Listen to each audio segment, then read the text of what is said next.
এই বন্যার কারণে আমার ঘর দুয়ার সব ভাঙে গেছে গেছে গা। এখন আমি আশ্রয় কেন্দ্রে আছি, এখানে থাকতেছি। ঘর দুয়ারে তো সবকিছু গেছে গা। আর আমার 8-10 লাখ টাকার মাছ নষ্ট হয়েছে, 2টা প্রজেক্ট চলে গেছে, গরুর ফার্ম চলে গেছে, গরু চলে গেছে।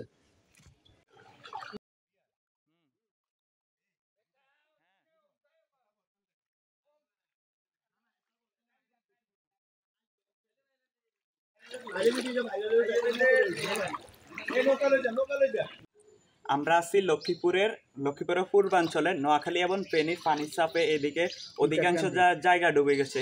সকলকে লক্ষ্মীপুরের দিকে একটু চোখ রাখার জন্য অনুরোধ রইল। আমরা সর্বোচ্চ চেষ্টা করতেছি এখানে সহযোগিতা করার জন্য।